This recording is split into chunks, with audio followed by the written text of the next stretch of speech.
5 seconds to the open. You ready? Who wants to get this thing started right about now? Welcome to Follow the Money Weekly with your host, Jerry Robinson. Welcome. Not just some guru. Oh, really? Your host is an economist and a best-selling author. What an interesting news item. I'd better write that down. And just someone who likes to make money and help you to make money. Welcome to Follow the Money Weekly. And here he is, Jerry Robinson.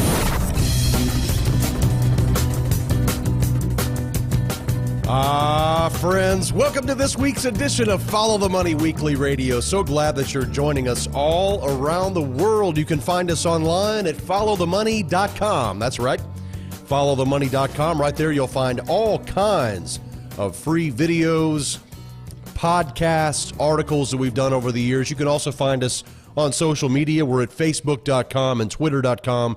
We even have a YouTube channel. Why are we here? We're here to help you.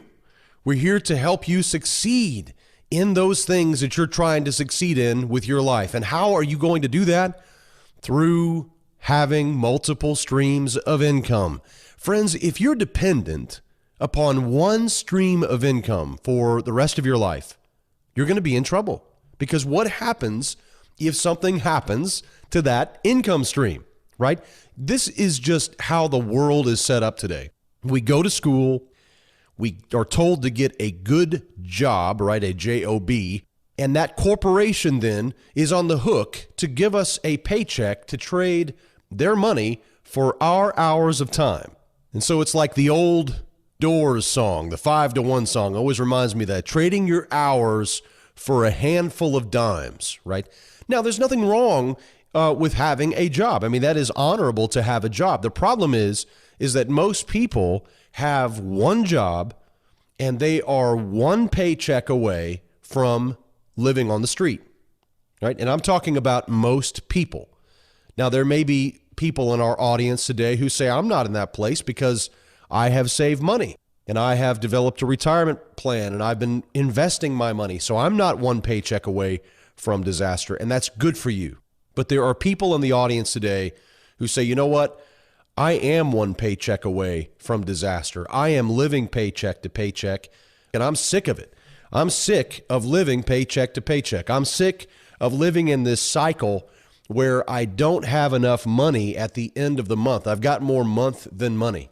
And friend, I'm talking to you today because those of you who are in that situation, I can identify with you because I was there. I remember working a job that I didn't particularly like. I mean, it was, a job that I had, and it was a good job. I was blessed to have the job, but I didn't particularly like it. It wasn't really utilizing the gifts and talents that I had within me. It was just simply a paycheck.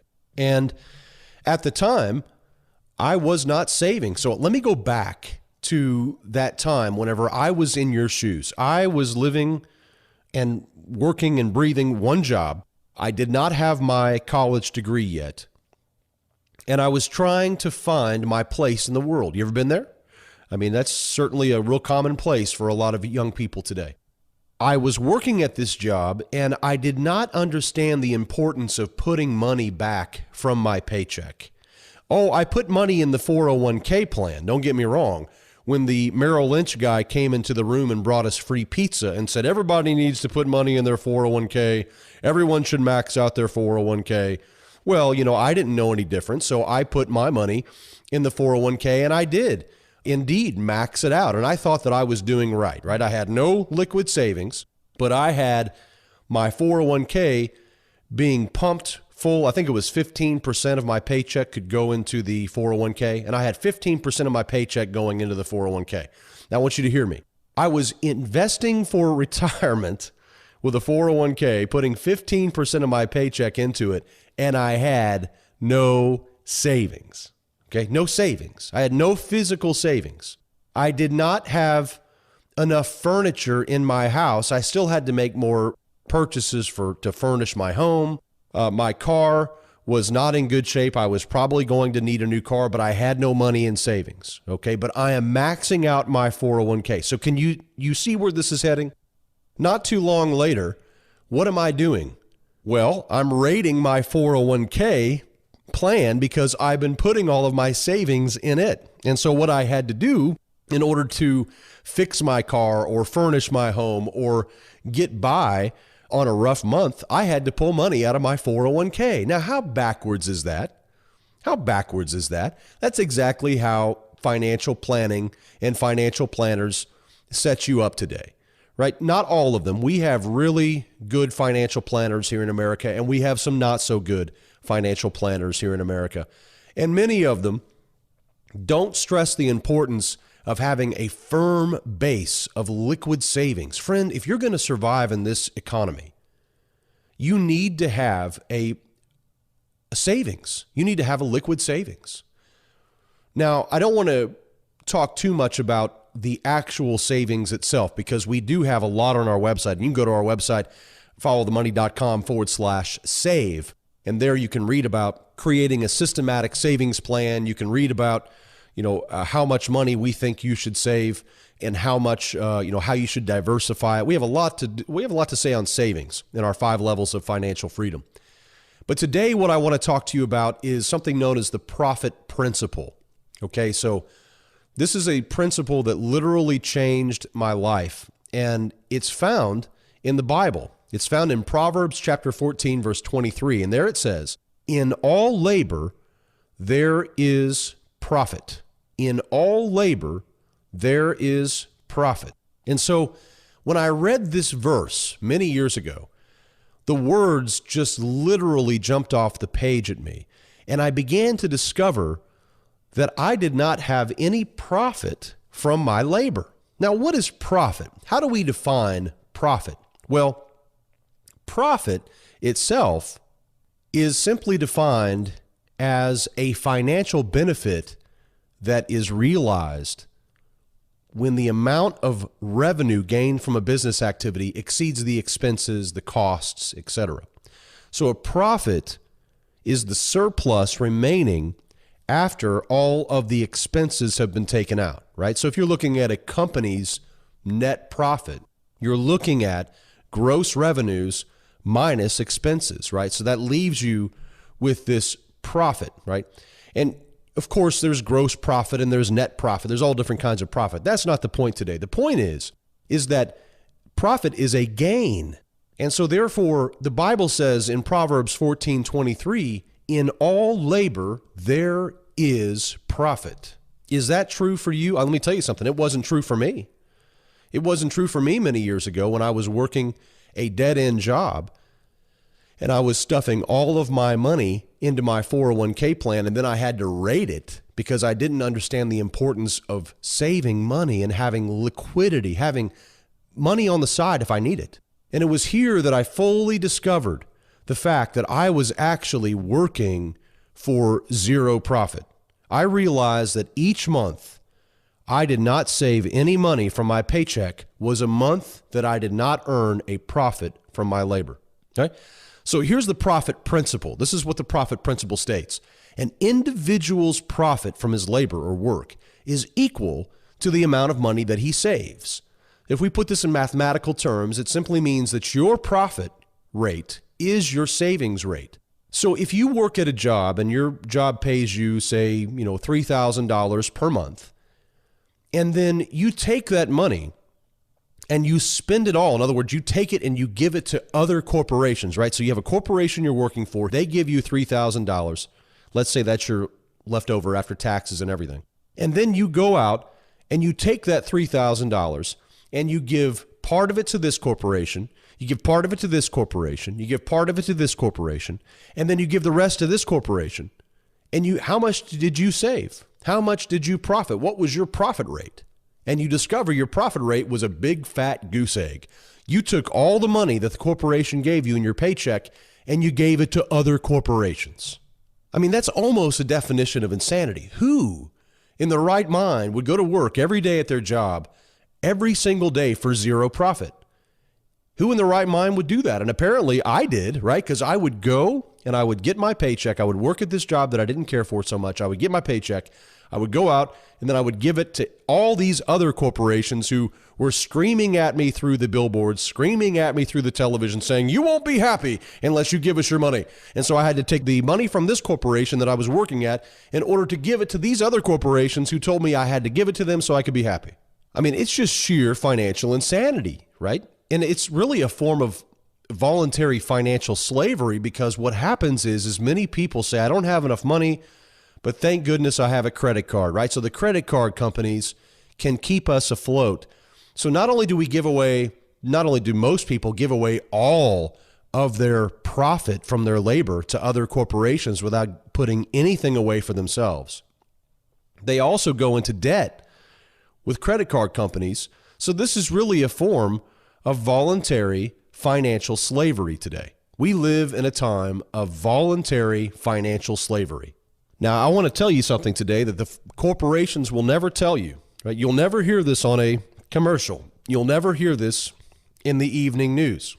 But you have a fundamental financial right, and that right is to earn a profit from your labor. It's biblical. It makes common sense that you should be able to control the profits that are created as a result of your hard work, right? Other corporations should not dictate to you how you spend those before you have a chance to decide yourself. This is why it's important to think of yourself sometimes as, an enterprise, or think of yourself as a business or as a free agent, so to speak. Think about large corporations. I mean, they operate their business to maximize profit, right? Maximizing profit, in fact, is required by publicly traded companies. They have to put the shareholder first and seek profits and profit maximization. The same way, small business owners are dependent upon their profits to survive and thrive. So why shouldn't you view your job any differently? You would never agree to work at a job if they said you were not going to earn a profit, right? You would never do that knowingly. Of course not. Yet millions of Americans work for zero profit because they save nothing. Now, after I discovered this Proverb 14:23, where in all labor there is profit, my view of money began to be drastically changed. This was many years ago. This was the very end of the late 1990s. And I was trading at the time. I was using money that I really didn't have to be trading. I wasn't saving anything from my paycheck except the money I was putting in my 401k, which then I had to later raid because I didn't have any savings. When I discovered this profit principle in Proverbs 14:23, my view of money drastically changed. Suddenly, my wants and my needs, the true nature of them, came more sharply into focus. I began to prioritize and cut the fat from my monthly budget. Things that used to be important to me, such as maintaining a particular image or keeping up with the Joneses, began to fade. And by the way, if nobody's told you, the Joneses are broke, so there's no need to try to keep up with the Joneses. But listen, I urge you to really think about this profit principle in your own financial life. Are you making a profit from your labor? Are you putting away money every time you get a paycheck? Do you have some profit to point at and say, this was the profit from my labor? Or are you giving all of the paycheck away to the corporations who have deceived you into believing that you cannot survive without all of their stuff? Friends, I'm deadly serious today because people are hurting today. People are in financial stress today. People are facing marriage problems today. People are facing serious issues, even in their health, because they are on the wrong track financially. But you can get on the right track, but if you just sit there, you may get run over, right? So when you begin to plan, when you're really talking about saving money, you're talking about planning. You're talking about getting on the right track and then moving down that track, right? Staying on that track. Because if you just create a plan that never gets put into action, it's never going to bear any fruit. So how can you put this into action? How can you put the profit principle into action? Well, the very first step is to decide that you want to earn a profit from your labor, right? So if you're not currently saving any money and you don't have any liquid savings, or you're not currently trying to save money, you need to take control of your money. Right? You deserve a profit from all that labor you're doing. If you're working 8 hours a day and you're not putting away any savings, then you have to ask yourself, would I ever do this under normal circumstances? If I was a business, could I survive like this? No. You have to earn a profit from your labor. Don't be ashamed to earn a profit from your labor. Put money back. And so what you really have to do, the very first step, is to determine what is your desired monthly profit rate. And we have to be realistic about this. You can't say, well, I want a 100% profit rate, because that's not realistic, right? Unless you're living in your parents' basement rent-free and they're feeding you, which, hey, some of our listeners, have that. They do live in their parents' basement rent-free. So if you're in that case, listen, really, you can probably save a lot of your money. But realistically, most people are not in that situation. Most people are trying to feed mouths, right? They have mouths to feed. They have lots of bills. They have debt. They have, jobs that they're trying to get raises at, or maybe they need more money. And so I understand it's difficult for the average person out there who's trying to get ahead. So what is a realistic and yet effective profit rate for you to set? In other words, what percentage of your monthly income could you strive to save each month? Well, let me begin with the goal in mind, and then we can always work backwards. My own goal, and I believe this is a goal that really should be all people's goals, is 15%. 15% of monthly income. And the reason I say that it should be a goal for everyone is because there are a lot of eroding factors on our money today. It used to be that financial advisors told you to save 10% of your income. And 10% is a fine number to save. But I believe that saving at least 15% of your income is important, as I mentioned, because of these eroding factors on money. You have lots of tremendous wealth-destroying effects that you must fight aggressively, and you can only do that by having enough money in savings, right?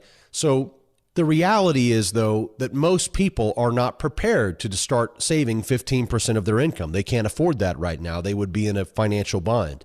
And so what I would say to you is that if you're barely just getting by right now, if you don't have enough money to barely even make it right now, you're living paycheck to paycheck, and you want to break that cycle, let me tell you, the very first step is to set your profit rate at 1%.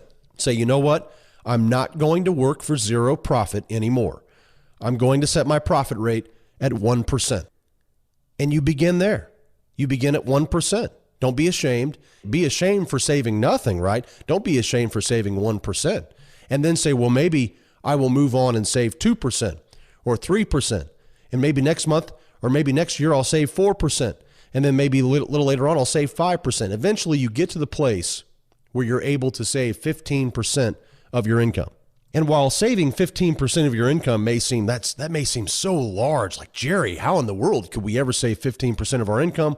Well, friends, just go over and look at people living in Asian countries like China. They have savings rates, personal savings rates of over 40%. Now, why is that?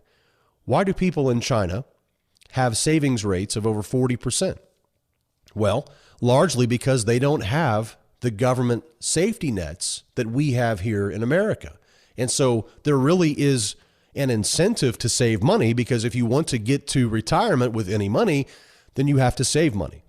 But here in the United States, we have quite the opposite. We have a system that is breaking down these entitlement programs, Social Security, Medicare, Medicaid, that make promises, but they're not going to be able to be kept many years out. And so therefore, it's kind of an illusion. So people don't save money here in America because they think, well, the government will take care of me whenever I get older. Well, we'll just have to see about that. We'll just have to see about that, because I don't see how they're going to be able to afford to do that. So the onus really comes upon the individual. It really comes down to you. The important thing to do is to begin to save money now and to begin saving it systematically. It's time for you to finally earn a profit from your labor if you have not been doing so up until this point. Remember, saving money is wise. It's wise because it provides you with a buffer in the event that something down the road is unforeseen that you can't know about arises. It's biblical. It makes common sense that you should have control of the profits that are created as a result of your hard work. And the final thing I want to leave with you today before we move on to our next segment is the importance of saving systematically. So if you begin to save, maybe you're not saving anything right now, I'm talking to you. You can begin with 1%. You can say, you know what, I'm earning $3,000 a month in this situation. I'm going to take 1% of that every single month and I'm going to set it aside, right? And then maybe next month I'm going to get to 1.5% or 2%. And if you're married with your spouse together, you can talk about this and set your profit rate and begin to automate that savings. By automating that savings, what you're going to do is make it systematic. So it's completely forgotten. You won't have a choice in the matter. Just 1% put into your savings account. Many companies can do that for you. They can put your part of your paycheck into one account and part of your paycheck into another account. You could tell your HR department, look, put 99% of my check in my regular checking account, but put 1% of it into this other savings account that I've started. In our next program, I'm going to take this a little further. I'm going to talk about what to do with this savings. Like, how much are you going to save? So let's say you start saving 1 or 2%. Well, what does that look like? How much are you trying to save? What's the goal with this? And then what will you use this money for? In next week's program, I'm going to get specifically into those questions. And we're going to talk about what's the purpose of your savings and how much should you build? And then once you build it, what should you do with it? So be sure to tune in next week for a follow-up on our discussion.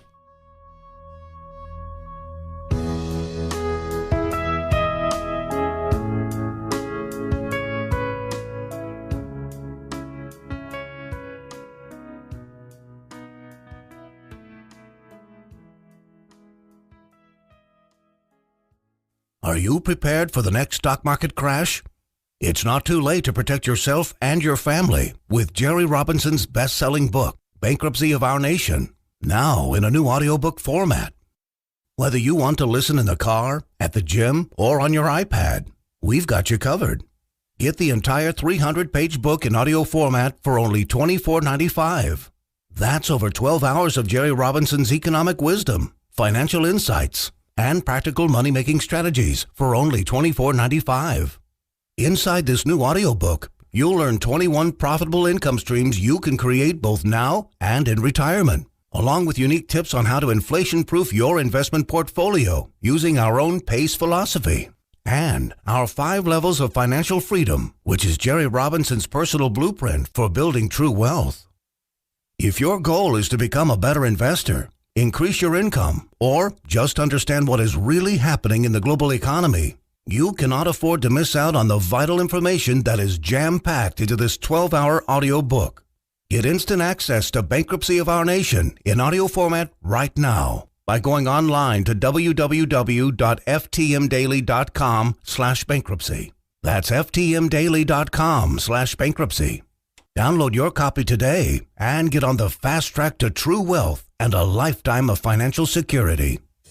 Follow the Money Weekly presents your precious metals market update. Here's Tom Cloud. Jerry, it is great to be back. It just seems like everything is so cautious this day.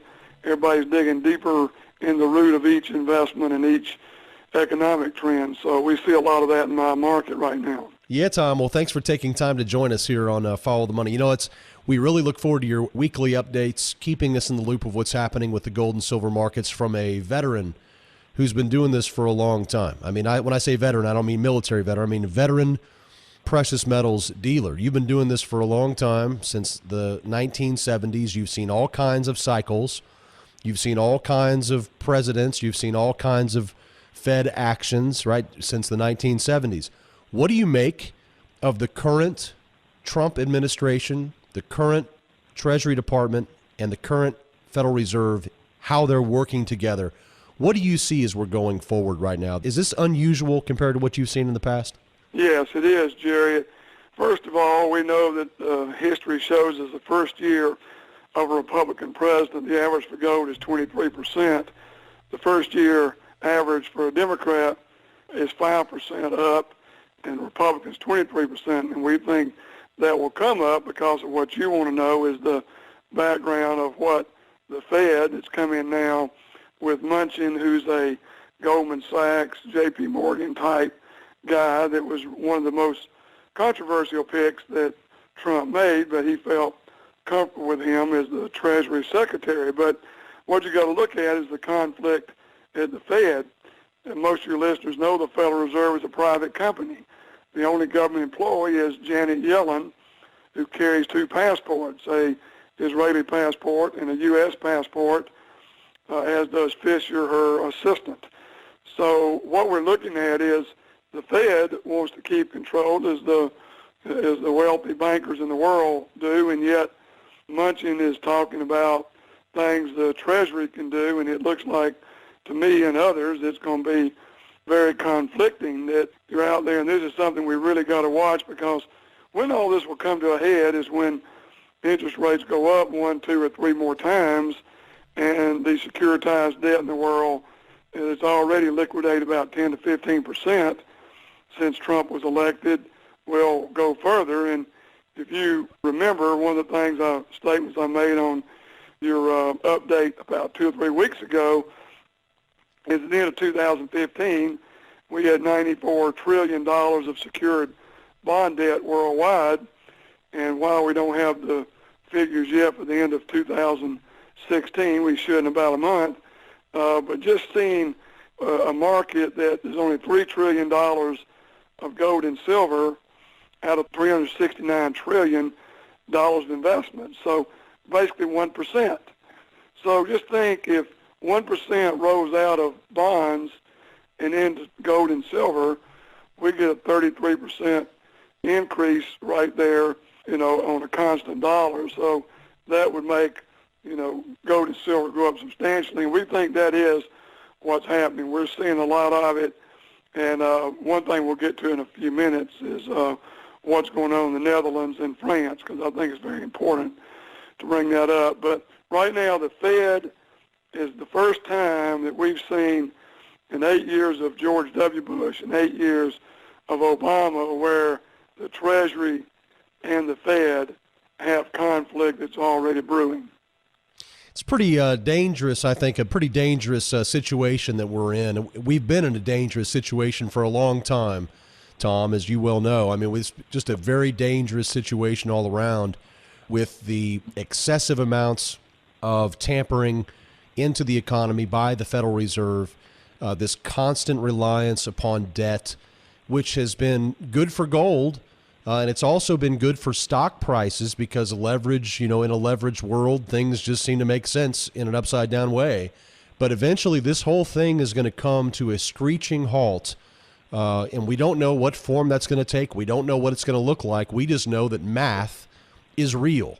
1 + 1 is 2, and you cannot continue to build a house of cards and expect that it won't eventually come down with a little bit of wind. And no, I don't know what that wind's going to be, Tom. I don't know if you know either, but I know eventually that people are going to be running to gold. They're going to be running to real things, and we're already sort of seeing that. Although I will say that when I compare the charts, Tom, and I want to get your take on this, when I compare the charts from 2016, the very beginning of 2016, we called the uptrend in gold and silver. So here we're trend traders. We focus on trend trading. And so we got in February, very early February 1st, got into gold and silver mining, gold mining, and rode that nicely all the way till October when it began to break down. And then we've been out, and now we are just getting back in last week into silver. We're also looking very closely at gold this week. It seems to be doing something interesting. We don't have the same volume level on the charts that I'm seeing in the beginning of 2017 as we had at the beginning of 2016. Do you have any comments on the volume levels right now on gold? Why are we not seeing a flood of money go in there, or do you anticipate that's going to be seen this year? Well, I do anticipate it's going to be seen this year, but I do want to back up to your opening statement. We do not know what it's going to look like, and basically it could come in the form of inflation or deflation. And, it really is. Even an expert that's been in this thing as long as myself and many economists you read out there, they can paint a picture that will show the system cracking and just having deep drops in stocks, and others show stocks going up because the inflation, the world will give Trump a chance to inflate. We know he became a billionaire on other people's money, borrowing money. He doesn't mind going in debt if he thinks he'll go an extra $1 trillion in debt and take our debt from 20 trillion to 21 trillion. And everybody knows this first year we're going to have a huge deficit under Trump. There's no way it's not going to be. You can't increase all these spending. So this is unbelievable for gold and silver. I mean, it's just out there right now. And the only thing that what you said that nobody understands is why we don't have the volume we had this time last year when gold and silver came out of the, like you said, up the first 8 months before falling off the last 4 months. And they're starting this year exactly the same. Now, yeah, looks just the same. What we don't have, it's just the same. But what we don't have is, like you said, we don't have the volume right now, the volume of gold and silver, except we have seen a big pickup in ETFs. But on the physical side, where people should be buying, they're not buying. So we're seeing people enter the gold and silver market through ETFs, and because there hasn't been a breakdown, they continue to enter the market. But what I can tell you is it's the opposite in central banks. There's been over 134, I think it's 134 billion that's come out since Trump was elected. It's gone from U.S. Treasuries, where you've seen the Chinese liquidating and putting the money in gold, and a lot of those sales are being originated in Asia. And now I've got an incredible relationship with one of the biggest wholesalers in Singapore, and it is just a new relationship in the last 2 months. So, I mean, I'm able to follow it a lot closer on the demand and actual big sales coming out that I haven't been able to before. So we're not seeing commercial sales, but we are seeing the sales taking place in, the ETFs and what I sell, and the volume, and it is down so far this year. And even though the price has exploded out of the gates for January and so far in February, and we expect that to continue. But there's no question, I think the best comment I'll give you is I was talking to a billionaire. I had the rare opportunity to talk to a billionaire through a mutual friend about 3 weeks ago, and the reason he had asked his friend if he knew anybody in the gold business he could trust was he woke up one night, and he described this to me in a sweat, and realized that he had about $50 million in real estate, which is 5% of his portfolio. Everything else he had was a piece of paper. He said he just started thinking about it. He couldn't even get his own stock certificates. He had a piece of paper for the rest of his thing, and he said, I don't have anything that's liquid anywhere in the world. I don't have anything that's tangible besides some real estate. And he said, it just started bothering me, and I've never even thought about owning gold until now. I'm scared not to own gold for insurance purposes and having something that's liquid anywhere in the world and accepted anywhere in the world. And Jerry, that's the thinking that has to change, that we don't understand it because we've done it a long time while people aren't out there, because I've said many times there's no insurance policy in the world, even if gold went down 15%. It's not, in my opinion, but if it did and you cashed out, it's still a cheap insurance policy to be carrying. There's no other insurance you get your money back. You're taking a risk, you're covering a risk. So you just can't paint a picture of anything right now more perfect to own than gold, for the world getting smaller, the world wanting gold and silver and not. And then the last thing, as I said I would comment on, is what's going on in the Netherlands and France. Just think about, we've got a Netherlands situation right now where next month in March, you got an election, and the guy leading is a pro-Trump guy. He's wanting to block Muslims from coming in his country, and he wants to exit, to have another Brexit. He wants to exit and go back to the guilder. And then you have the Lady Pen in France. There's elections in April, and she's talking about, she's very pro and doing something about the Muslim and immigration, and talking about going back to the French franc. And you talking about chaos in the world. I mean, this could lead to a deflationary move in the stock market that's unprecedented is people, and you could have 100% inflation in Italy in a year if they had to go back to the printing presses of their own. So, we've got to be cautious, Jerry, and that's what I love about your show. You're telling people to be cautious in all areas. It's like with your stock sales, buy and sell things you put out. I mean, you're looking at trends and you're looking at building up, and that's right now.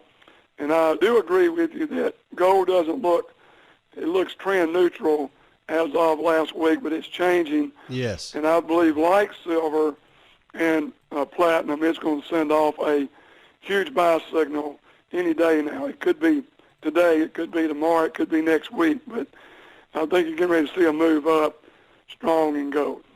What do you say, Tom, to those who are listening to this broadcast and they say, this is true, I mean, there is a lot of problems around the world and there's a lot of uncertainty, and so that's why I have my money in bonds. I'm not going to get in the stock market. I'm not going to get in anything else. What do you say to those people who are over-leveraged or feel some sort of take comfort in holding bonds right now? What's your view on bonds? The only way bonds are going to win is going to be if this election in Netherlands and France turn into a world, taking the other side that we talked about in the opening. When I opened today is you can interpret what that's going to do. Will they be able to inflate enough? If they do, of course, bonds are going to be the worst possible place you could have a penny. Those things will go and people will start liquidating the U.S. bonds, and then the Treasury and the Fed will start fighting over, because the Fed says they're not going to keep bailing out the bond market because, Jerry, there's no bids. I mean, look at the last two auctions of Treasuries. Yeah. Nobody wants. I mean, who would want something that has gone up for 36 years and now it's turned and put on a sales signal in everything you read? I mean, there's nobody out there.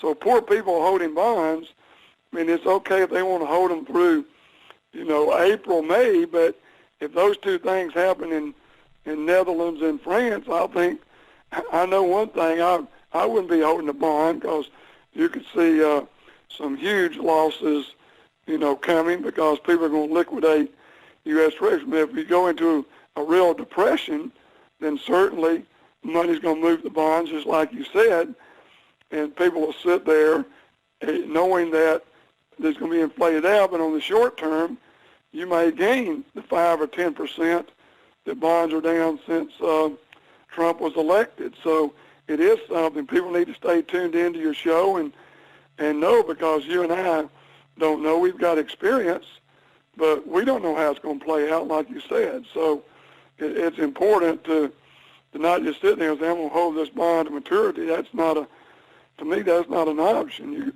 do that, you're going to lose, most of the principle of it, because in the long run, the dollar is going to fail, and we all know that. We can't keep the deficits going and keep this market propped up. The dollar market right now is propped up because other countries are in worse shape and uncertainty than we are. You're listening to the voice of Tom Cloud. He is a precious metals dealer. He's been in the business since 1977. You can reach out to him by phone.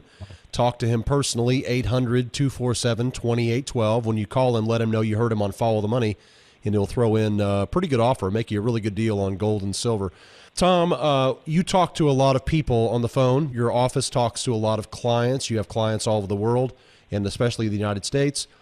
What is the general tone that you're hearing in their voice whenever they call after, post-Trump? Are they nervous about Trump? Are they nervously optimistic? Are they fearful? What's the general tone you're sensing in the voices of your clients? Well, it runs a gamut, Jerry. You've named a couple of them. Overall, I think they're going to give, but every day the stock market doesn't take off. I can tell you I talked to a guy a month ago, and then he calls back, and the stock market hasn't done what he expected it to do under Trump. And I told him, I said, we still got the tax cuts to debate, and especially getting the corporate one done, and then eventually the personal rates.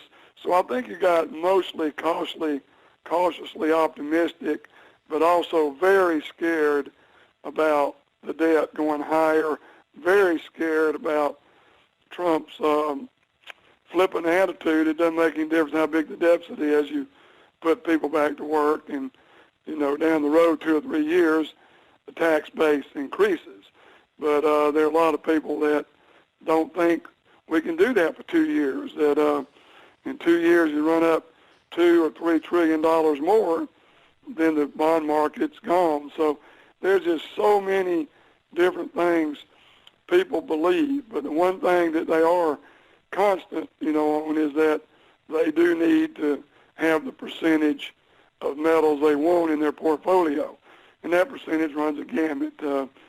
So we're happy to talk to people about that. But right now you just don't have one prevailing issue of what people think. It's very widespread what people think the Trump years are going to bring. It seems to me, Tom, that especially after the recent decision by the Trump administration to really begin slashing financial regulations, it's a very hot topic. There's a lot of divisiveness about it, whether regulations are good or bad or whatever. We don't want to get into that necessarily, but mainly the fact that there does seem to be the taking off of the handcuffs, so to speak, of the financial industry. That bodes well for gold, does it not? Oh, absolutely.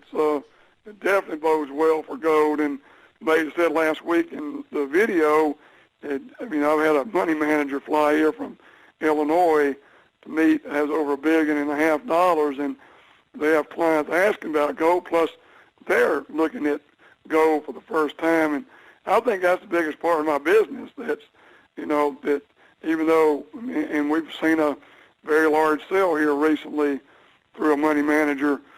So, you have people looking, they're doing their homework. Some are moving in, some are building toward getting all the answers to their questions. But absolutely, this regulation stuff all bodes really, really well for gold. And certainly I still think that inflation is going to be the end product. I think Trump doesn't mind doing that.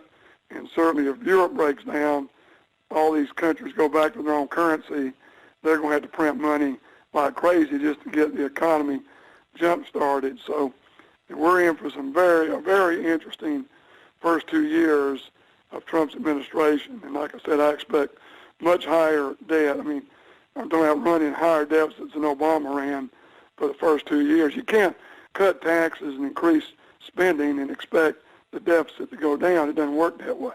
Tom, I sure do appreciate you. I know that you have been a steady voice of reason for many, many years for much of our audience. We sure do appreciate your support over the years and your continued participation. If you would, in our final moments, would you just tell our folks what to expect when they call you and what you can do for them? Yeah, Jerry, we've been doing this since 1977, like you said, and Dan, answered the phone. He's been with me 23 or 4 years, and Kathleen's been with me 7 years.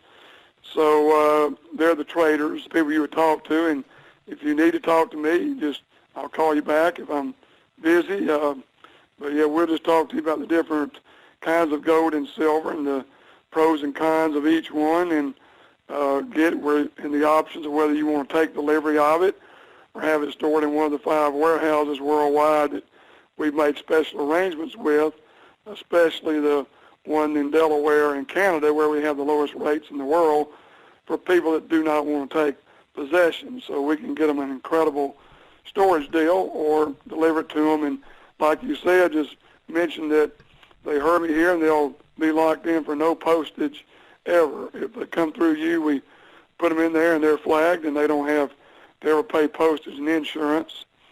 So yeah, they'd expect that don't think any questions are done. We like people to feel comfortable with what they're buying. Fantastic. If you want to reach out to Tom, you can do so, 800-247-2812. Sure do appreciate your insights today, Tom. We'll talk again soon. All right, Jerry. Thank you.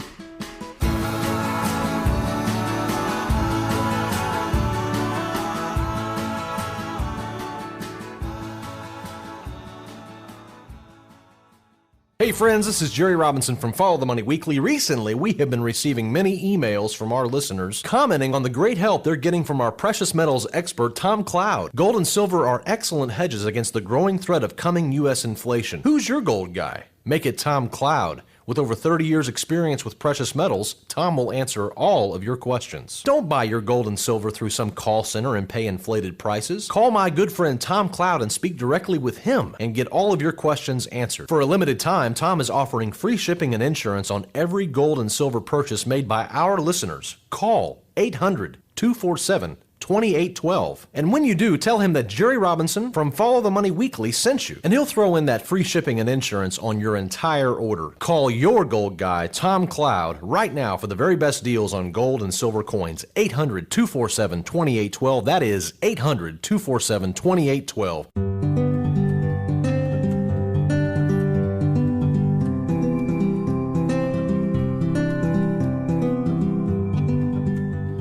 All right, friends, and that brings us to the end of our program. Thank you so much for choosing to allow us into your life each and every week right here on this broadcast. And as always, I like to leave you with this final word. This time it's taken from a book I've been reading called The Lessons of History by Will and Ariel Durant. It's a fantastic book. I don't know if many of you have read the historical works by Will and Ariel Durant. They were a married couple who wrote prolifically here in the United States over the last several decades.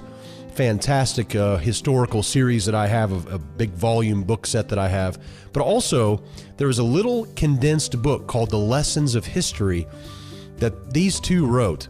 And in essence, what it is it's taking all of the different things that they've learned from history and trying to distill it down into lessons.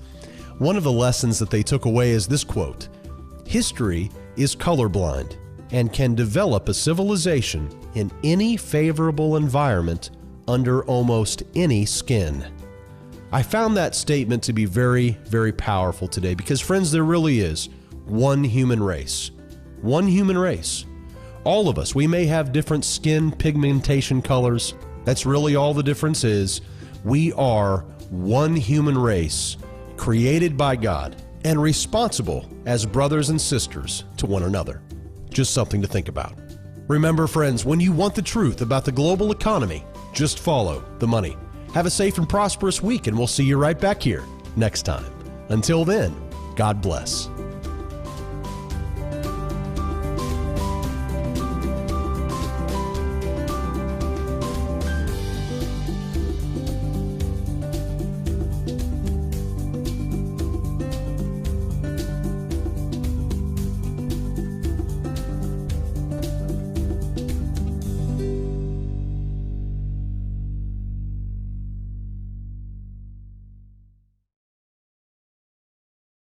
All of the information contained on the Follow the Money podcast is strictly for informational and educational purposes. It should not be construed as specific investment advice. The views and opinions of our guests and sponsors, including Tom Cloud, are their own and do not necessarily represent the views of FTMDaily.com or Robinson Media Group, LLC. Jerry Robinson does hold an insurance license and at times may offer consulting on life insurance and fixed retirement income products. Follow-up, individualized responses to email or phone requests that involve the rendering of personalized investment advice for compensation will not be made absent compliance with state investment advisor registration requirements or an applicable exemption or exclusion and applicable insurance regulations. Past performance is not indicative of future results. You should be aware of the real risk of loss in following any strategy or investment discussed on the podcast. Remember, never do your financial planning through podcast or radio. It's your money. Be wise. Do your due diligence and always consult a trusted financial professional before making any financial.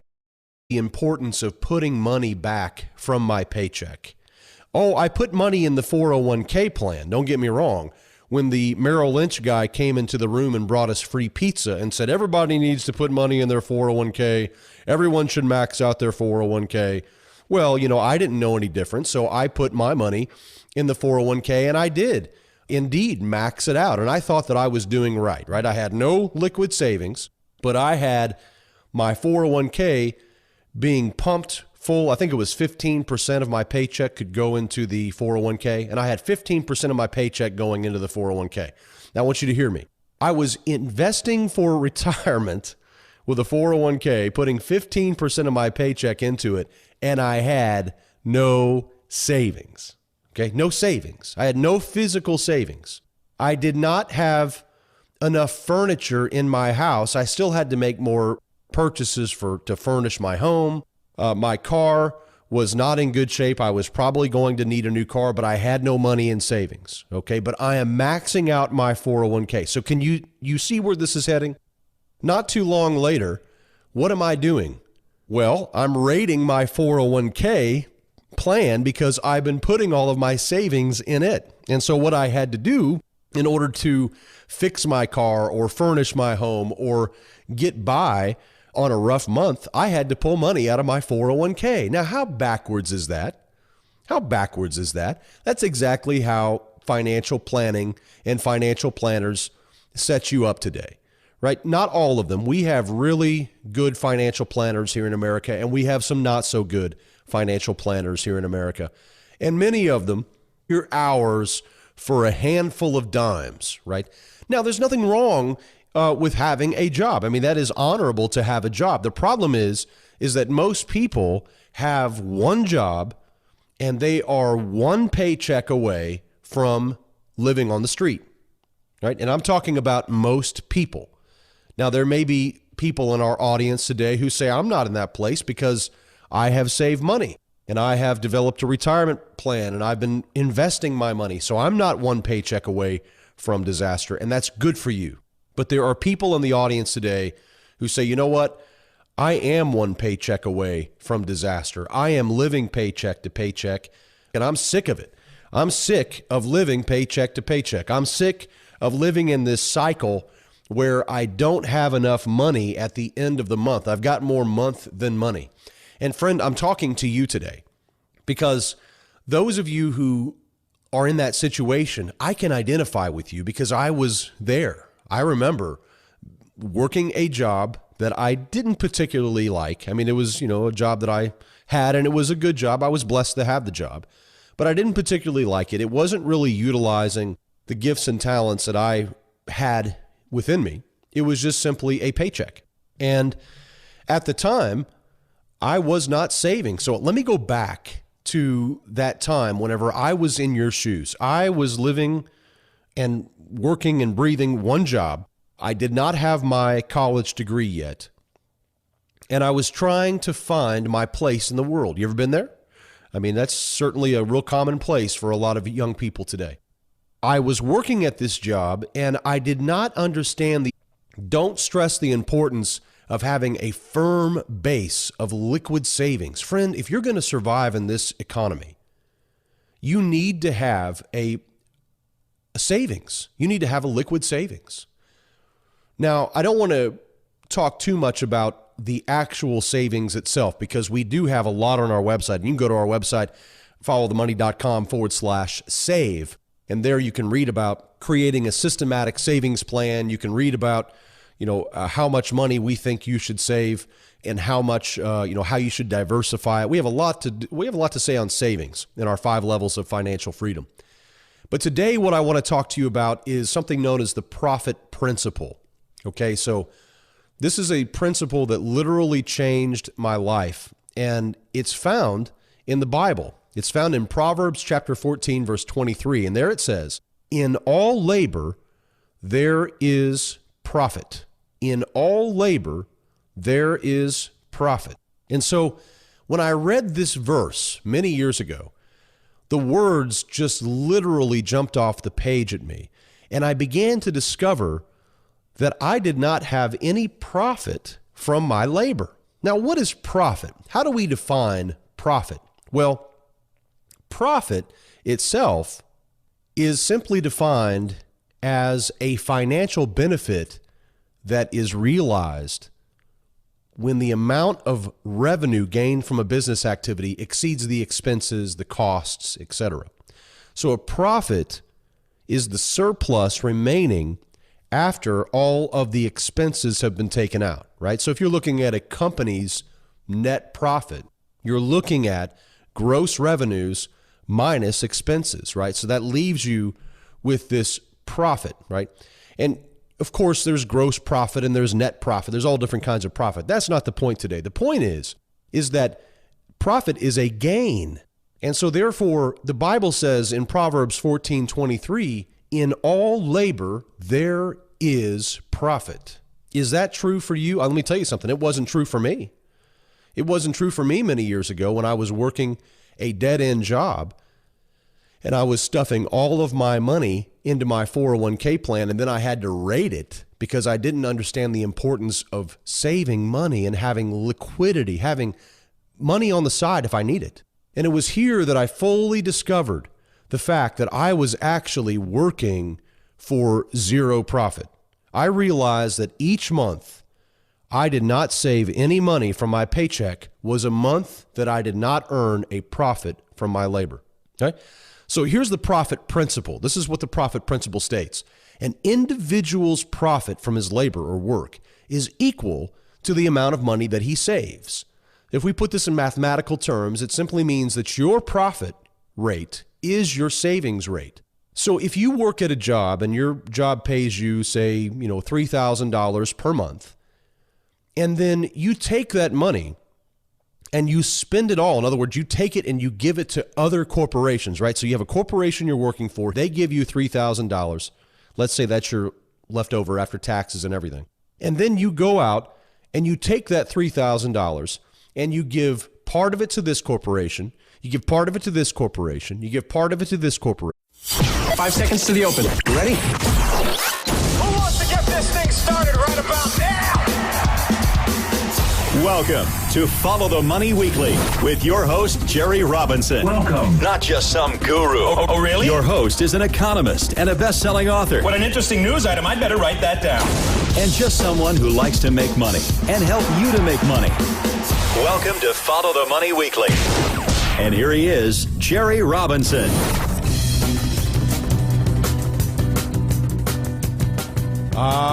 Friends, welcome to this week's edition of Follow the Money Weekly Radio. So glad that you're joining us all around the world. You can find us online at followthemoney.com. That's right, followthemoney.com. Right there, you'll find all kinds of free videos, podcasts, articles that we've done over the years. You can also find us on social media. We're at facebook.com and twitter.com.